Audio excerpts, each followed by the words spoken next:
I was 3 hours into replacing a cracked slab on Mrs. Kowalski's back patio when the black SUV pulled up to the curb and sat there with the engine running. I noticed it because the street was quiet. It was one of those gray October mornings in Halifax where the wind comes off the harbor cold enough to make you question your life choices. And the only sounds were my angle grinder and a dog somewhere complaining about the weather. The SUV didn't belong on this street, not the way it was parked. Too still, too clean, like it was waiting for something specific. I kept working. My knees were wet from the concrete and I had a thermos of cold coffee sitting on a stack of papers 2 feet away. I was thinking about the grout line I had messed up near the garden bed and whether Mrs. Kowalski would notice. She always noticed. Then the passenger door opened.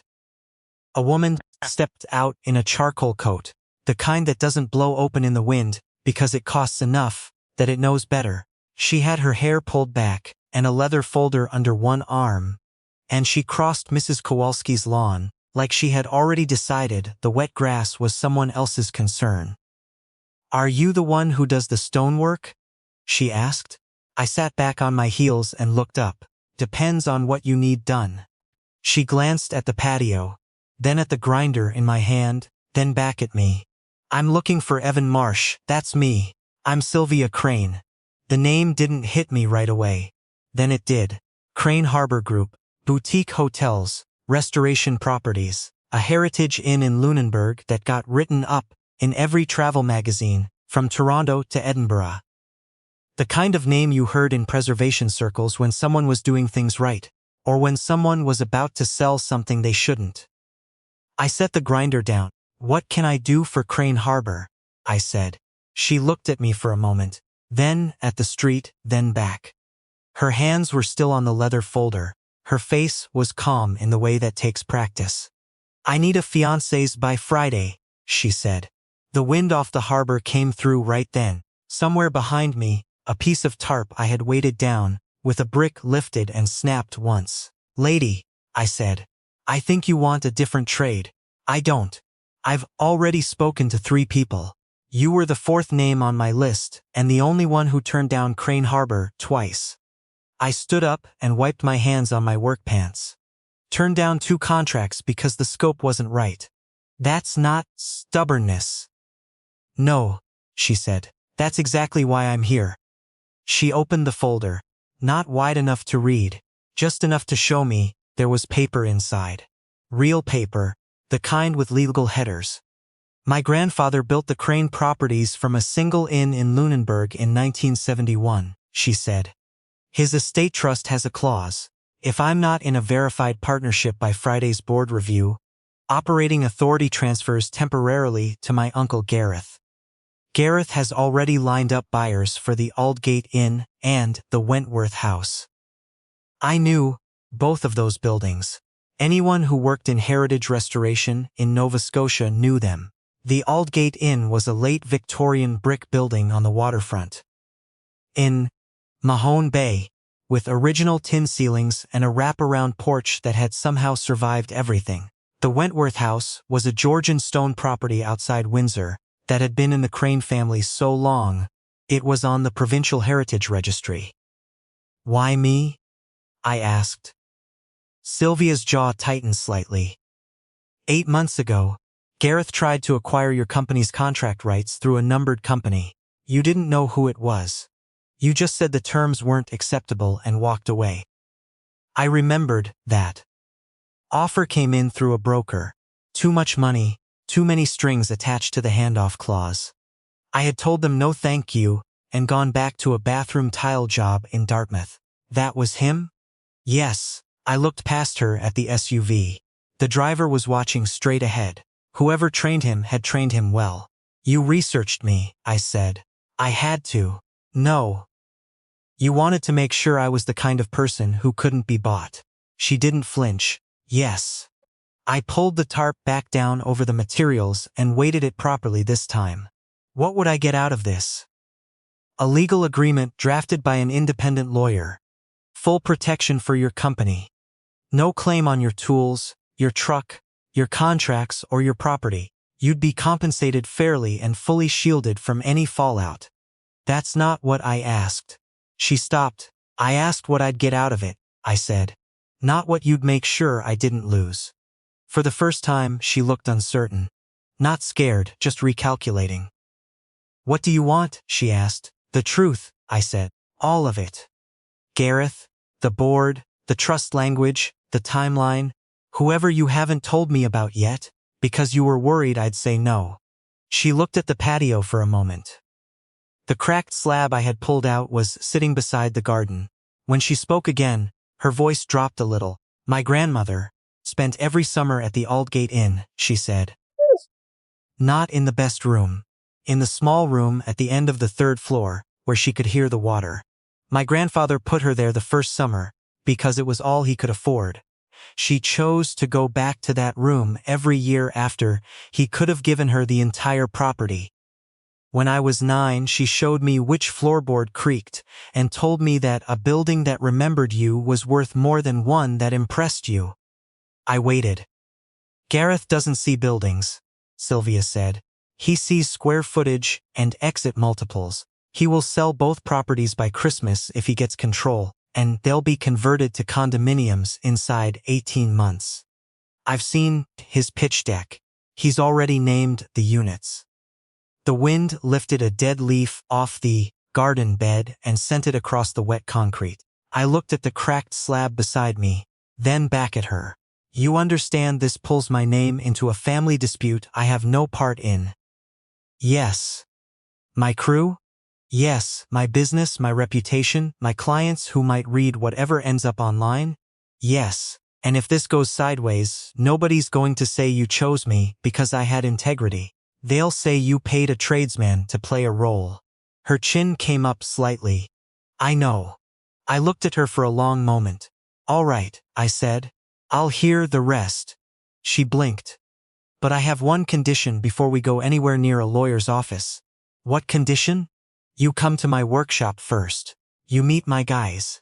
You stand where I stand and you see what you're asking me to risk. Then we talk about whatever comes next. Sylvia looked down at her coat, then at the wet lawn between us. Fine, she said. Not fine, I said. Real, you don't just agree because it's the fastest path to yes. You actually show up. She looked at me then, and something behind her eyes shifted. All right, Evan Marsh. Behind me, from inside Mrs. Kowalski's back door, I heard her watching through the screen. She would have opinions about this later. She had opinions about everything. Sylvia glanced at her watch. I have a lawyer appointment at 2. I looked at my phone. It was 10:40. Then, let's move. I changed in the cab of my truck because that was the best option available. Clean jeans from the back seat, a flannel I kept for site meetings, work boots that I wiped on the grass and made approximately worse. I still had concrete dust on my forearms, and there was nothing to do about it. Sylvia was already on the phone when I climbed out, speaking in that flat, controlled voice people use when they're telling someone not to panic without saying those words. No, Aaron. I haven't signed anything. I met him 40 minutes ago. Pause. Because I needed to see him in person first. Pause. I understand the timeline. She hung up and looked at me. Aaron? I said. My lawyer. Does Aaron know you're finding a fiancé from a patio job? He advised against that framing. I opened the passenger door of my truck before she could say anything about it. She got in without comment, which I respected. My workshop sat on a side street off Windmill Road in Dartmouth, low cinder block building, one big bay door, a yard out front with salvaged stone and reclaimed brick stacked under tarps. The sign above the door said Marsh Stoneworks, in letters I had painted myself 8 years ago, and never got around to redoing. It looked exactly like what it was. Sylvia stepped out and looked at it. Tommy came out of the bay wiping his hands on a shop rag. He saw her coat, then my face, then her again. His eyes narrowed the way they did when he was about to ask a question he already suspected the answer to. We suing someone? He said. Worse, I said. I'm getting engaged.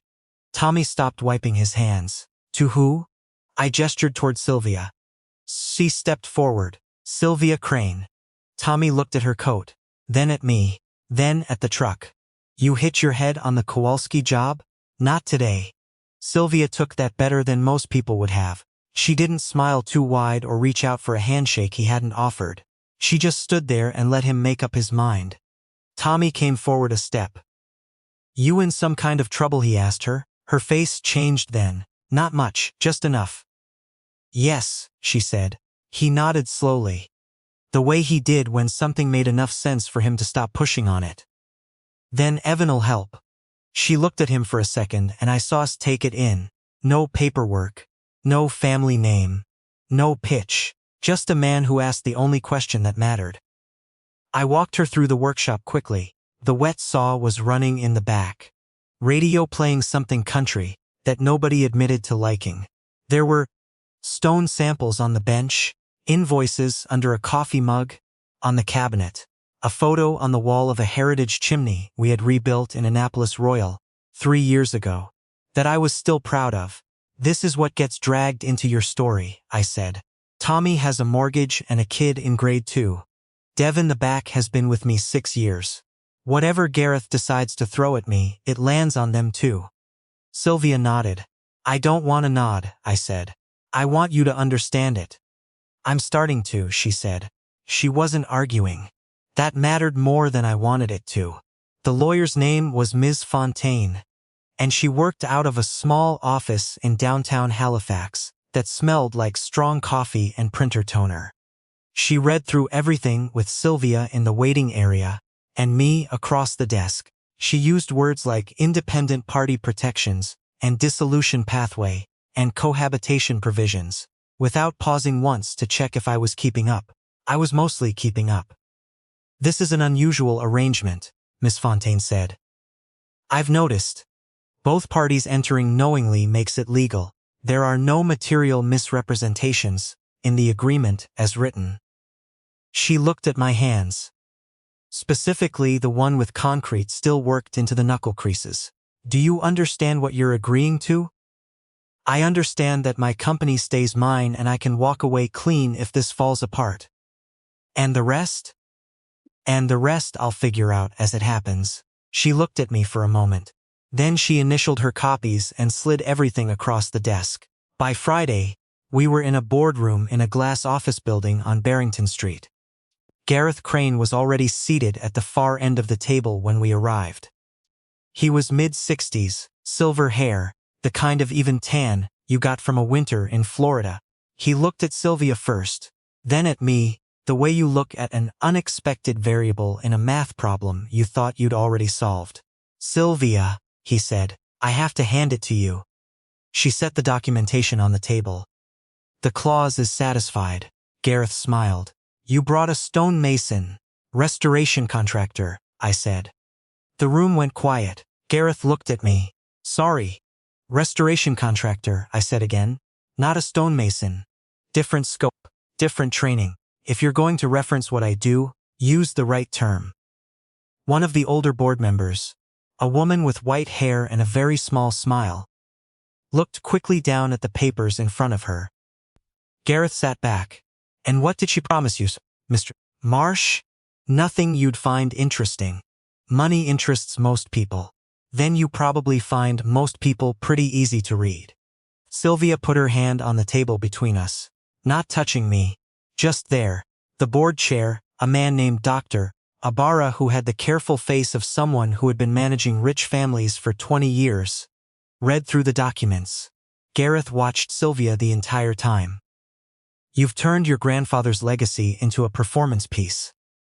Sylvia's voice stayed level. No, I kept you from selling it by Tuesday. Dr. Ibarra folded his hands. The documentation is in order. The clause is satisfied. Operating authority remains with Sylvia Crane. Gareth stood and buttoned his jacket. He looked at me the way someone looks at a pothole they didn't see until after they'd driven through it. I hope this was worth it, he said. I looked back at him. Already is.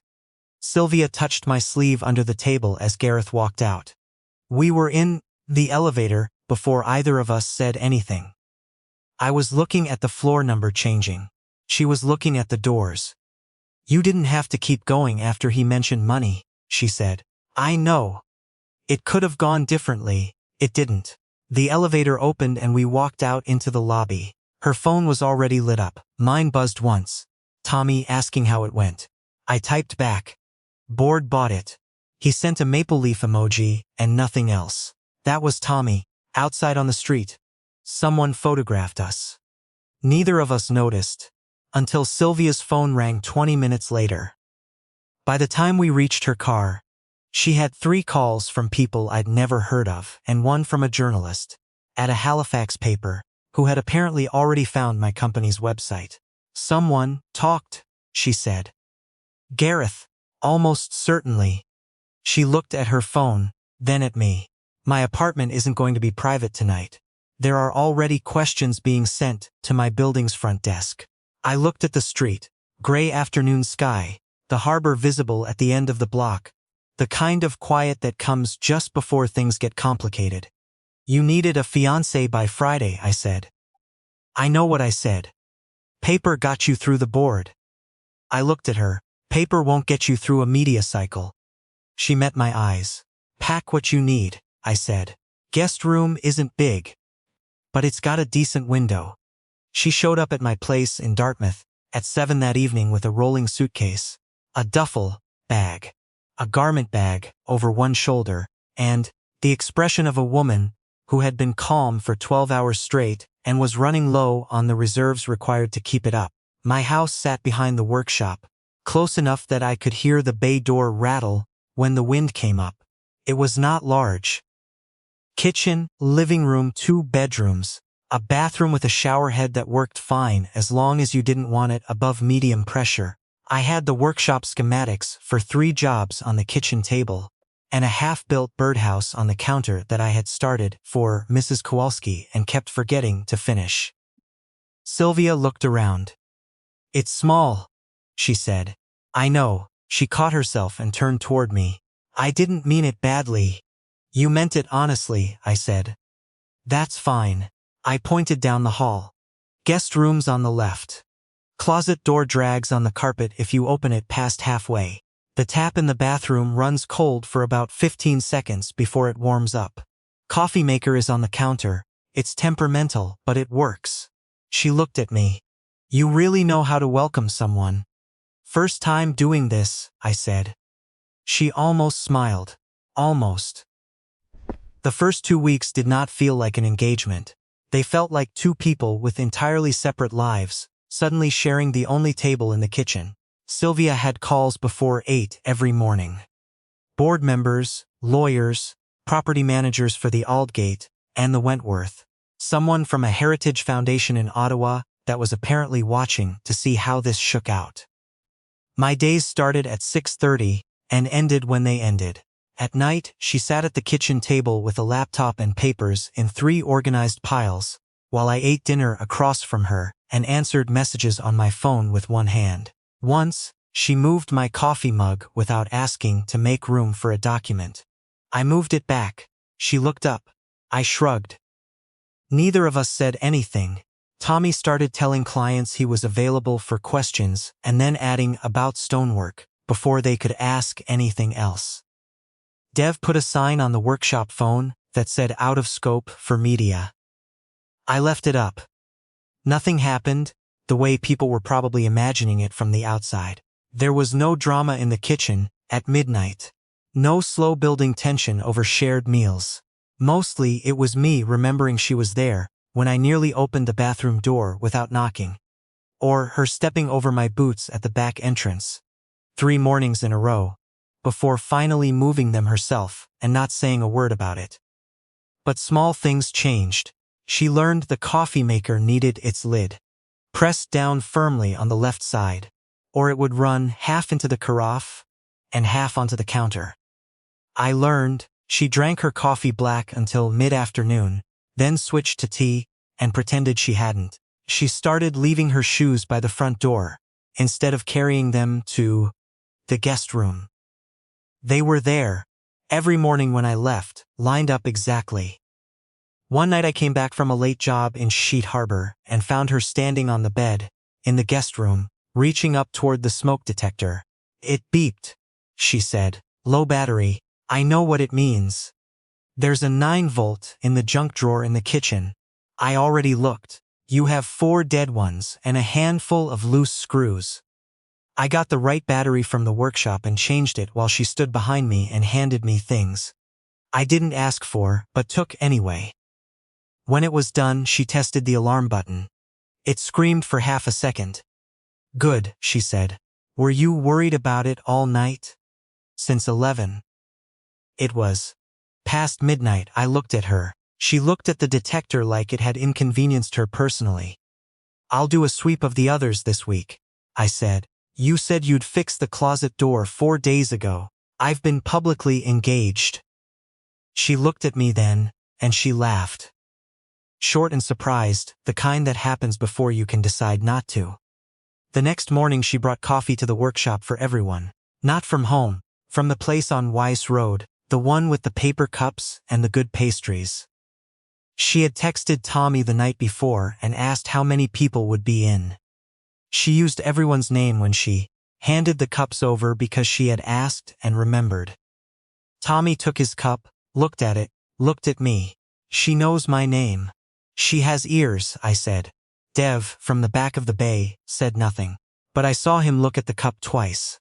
A week later, I took Sylvia to see the Aldgate Inn. We drove out on a Saturday morning. The building sat on the waterfront in Mahone Bay, 3 stories of Victorian brick with green shutters, and a porch that ran the full width of the front. It was in poor shape.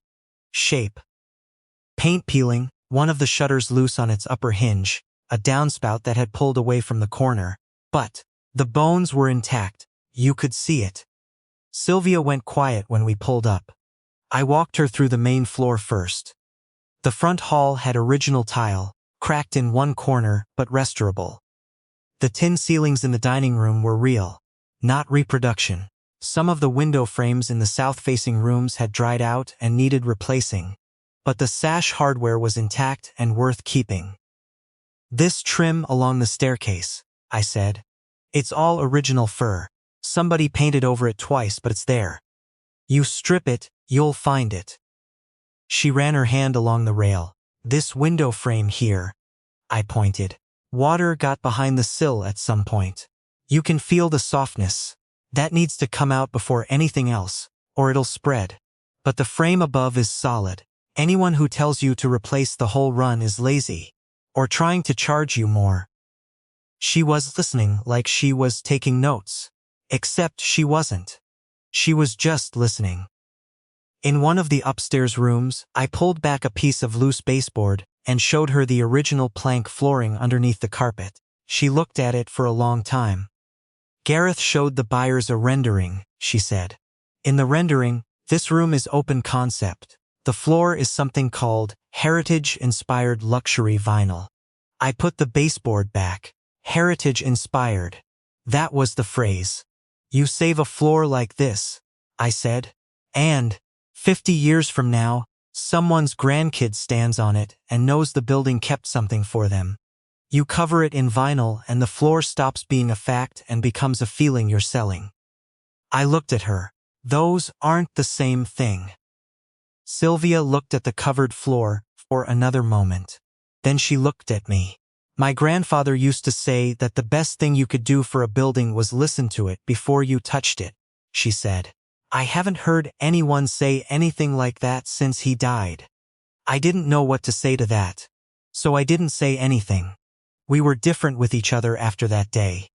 Not dramatically, but different. At home, she started flagging things in my client emails that sounded sharper than they needed to. "You sound like you're annoyed here," she said one evening. "I am annoyed. He's been pushing back on the specs for 3 weeks. He's also the client." I looked at what she'd rewritten. It said the same thing I had said, except professionally. "You made me sound cooperative. You're welcome. I fixed the closet door that weekend."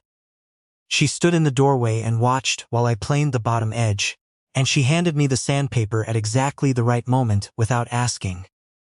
After that, She opened and closed the door several times, like she was verifying the result, like she had been waiting to see if I actually did what I said I would. Gareth forced an emergency board review in December. His position was simple. The arrangement was paper, not real. The trust required a genuine partnership. He had filed a formal objection. I was late arriving from a site in Bedford. I came in still wearing my work clothes, washed hands, but not much else I could do about the state of my jacket. Sylvia was already at the table with Aaron, and a stack of documents organized by date. Gareth sat across from us with his own lawyer and the expression of a man who had been patient enough. The questions were precise. Where did we live? Who paid what? Did we intend to remain together after the trust clause expired? Had this ever been a commercial transaction? Sylvia's back was straight. Before she could answer the last one, I leaned forward. That depends, I said. Gareth looked at me. On what? On whether Sylvia is going to admit she reorganized my entire kitchen in November without telling me. I paused. I had a system. I know where everything was. Now the mugs are in a different cabinet, and I spent 4 days opening the wrong door every morning. The room was silent for a second. The board's member, with the small smile from the last meeting, pressed her lips together very carefully. Sylvia looked down at the table. I caught the corner of her mouth. It sounded real because it was real. The mugs were genuinely in the wrong cabinet. I had genuinely opened the wrong door for 4 days. None of that was for the board. Dr. Ibarra reviewed the documentation for a second time and set it down. The record does not support Mr. Crane's objection. The partnership is verified. Operating authority remains with Sylvia Crane. Gareth left without shaking hands. Afterward, Sylvia and I stood in a hallway, outside the conference room. Aaron had gone to gather the documents. No one else was nearby.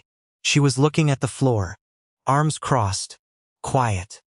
You didn't have to do that, she said. Make it sound real. I didn't make it sound anything. She turned toward me slowly. We were alone for the first time in weeks, without a task or a meeting or a problem sitting between us. Just a hallway with bad overhead lighting and the particular silence of a building after most people have left. Even, she said, quieter than usual. I didn't get to answer. She stepped forward, put one hand on my arm, and kissed me. It wasn't for Gareth. Wasn't for the board, or the trust, or the press. It was just us, in a hallway that belonged to neither of us, doing something that was going to make the next part of this much more complicated. When she pulled back, she looked at me like she'd startled herself. We should go, I said. Before Aaron comes back and has to pretend he didn't see anything. She let out a breath that was almost a laugh. On the drive back to Dartmouth, she sat in the passenger seat of my truck and didn't reach for her phone once. Every red light on the McDonald Bridge felt longer than it should have. When we got back to the house, she set her bag on the kitchen chair and stood in the middle of the room like she was waiting to see what kind of person I was going to be tonight. I hung my jacket on the hook by the door. We shouldn't run at this just because the paperwork got there before we did, I said. She looked at me. I was hoping you'd say that. Don't look too relieved. I'm not relieved, she said. I'm just tired of things moving at someone else's pace. So we went slowly. She kept the guest room for another few weeks. I kept making bad coffee. She kept editing my emails and claiming it was purely professional. But now, when she passed behind my chair at the kitchen table, her hand touched my shoulder. When I came in late, she looked up from whatever she was working on, in the way that meant she had noticed the time, but wasn't going to say so. Some evenings we sat on the back step after dinner and talked about nothing that Gareth could file a motion about. The Aldgate restoration timeline, whether the original tile in the front hall could be sourced to match the cracked corner, whether Pa would ever admit he liked country music. The engagement stopped feeling like a strategy. It became a habit. Then, it became something I didn't want to think about ending. Gareth's challenges got quieter over the next month. The board had seen enough. The documentation was airtight, the timeline was clean, and he had run out of the kind of moves that looked reasonable. In February, Sylvia got formal approval to begin the Aldgate restoration. She called me from the Mahone Bay property on a Thursday afternoon. Standing on the porch, I assumed based on the wind noise in the recording, she left. When I didn't pick up. "We got the authorization," she said. "I want your crew on it." I called her back from the truck outside a supply yard in Burnside. "Full scope? Everything. The way you described it. That's a 14-month job minimum." I know. You understand that means I'm in your family's business for over a year." A pause. "I was hoping you'd see it differently by now." I looked out the windshield at the gray February sky and the stack of reclaimed granite I'd been waiting to pick up for a week. "What's the daily rate on the Aldgate?" she told me. I didn't say anything for a moment. "Evan, I'm doing the math." "Stop doing the math and say yes." "Yes," I said. One evening in March, I came home to find Sylvia at the kitchen table. Laptop closed. No files. One folder sitting in front of her that told me everything before she said a word. She had changed out of her work clothes into jeans, and the old Marsh Stoneworks sweatshirt she had taken from the hook by the shop door 2 months ago and never returned. Her hair was down. She looked like someone who had been sitting with a difficult thing for long enough that she had already cried about it somewhere else and wasn't going to do it again in front of me. "What's that?" I said. She slid the folder toward the empty chair. "Dissolution agreement," she said. "Mrs. Fontaine reviewed it. Aaron reviewed it. There's also an independent opinion from a family law lawyer in Fredericton. I found so you couldn't say I stacked the review. Your company is untouched. Your property is untouched. Your contracts are yours. There's no penalty, no public statement required, nothing that costs you anything." I looked at the folder. "You rehearsed that, yes. How many times?" "Enough that Tommy noticed I was distracted this week." I didn't sit down yet. I looked at her and waited. "The clause expired last month," she said. "Gareth lost his strongest challenge. The board is stable. The Aldgate is moving forward with or without this arrangement. You've done everything I asked and more than I had any right to ask." She looked at the folder, then back at me. "I don't want you staying, because you started this in a corner and feel like you have to see it through." I let that sit for a moment. "You think that's what I'm doing?" I said. "I think you're someone who finishes what he starts," she said. "And I think sometimes that makes it hard to tell the difference between staying because you want to and staying because leaving would feel wrong." That landed harder than she probably meant it to. I pulled out the chair and sat down. She kept her hands folded on the table and her eyes steady, because that was Sylvia. She always handed you the clean version of the hard thing first and let you decide what to do with it. I opened the folder. First page. Names and dates in legal language. A clear, fair exit. Miss Fontaine had done good work. So had Aaron. So had the lawyer in Fredericton I had never met. My hand was resting on the page and I noticed, the same moment, Sylvia noticed me notice, that I was still wearing the ring, a plain silver band I had bought at a jeweler's on Quinpool Road the morning of the board review, because showing up without one had seemed like a gap in the plan. Nothing expensive, just something real. I closed the folder and pushed it back across the table. "No," I said. She went still. "No," I said again. "I don't want out." I looked at her. "You came to my job site, and I made you walk through my workshop and meet my crew before I agreed to anything. Not because I needed you to prove something. Because I needed to know you understood what you were asking for." I paused. "So here's what I understand now. I don't want my kitchen table back the way it was. I don't want the guest room empty. I don't want to eat dinner alone and not have anyone tell me. My emails sound annoyed. I don't want to show up at the Aldgate and not hear you ask the questions you ask. When you actually care about the answers." Her eyes had gone bright. "I don't want to take this ring off," I said. and tell myself it was just something I wore to make the plan work. She looked at the folder sitting between us like it had overstayed its welcome. Then she pushed it further away. "I don't want out either," she said. That was the moment the fake engagement ended. Not at the board table. Not when the clause expired. Not in a lawyer's office on Barrington Street. It ended at my scratched kitchen table in Dartmouth, at 9:30 on a March evening, with a Marsh Stonework sweatshirt, and a dissolution agreement we were both choosing to ignore. Write in the comments. Was Sylvia right to hand me that folder? Or should she have trusted that I was staying because I chose to? After that, things didn't become simple. They became ours. The Aldgate restoration started in April. Tommy ran the crew lead. Dev handled all the sourcing for the heritage materials. I was on site 3 days a week, and available the other 2 by phone more than I wanted to be. Sylvia came out on Saturdays, sometimes in site clothes, sometimes in the charcoal coat when she had come from something else. She always knew which questions to ask, and she never pretended the process was faster than it was. The original fur trim came up clean, under 2 layers of paint, like I knew it would. The tile in the front hall was matched to within 2 shades by a supplier in Quebec City. After 6 weeks of looking, the sash hardware in the south rooms was oiled and reset, and worked exactly as it should have for another 100 years if someone let it. By the following spring, we had a small ceremony at the Aldgate. The porch had been restored by then.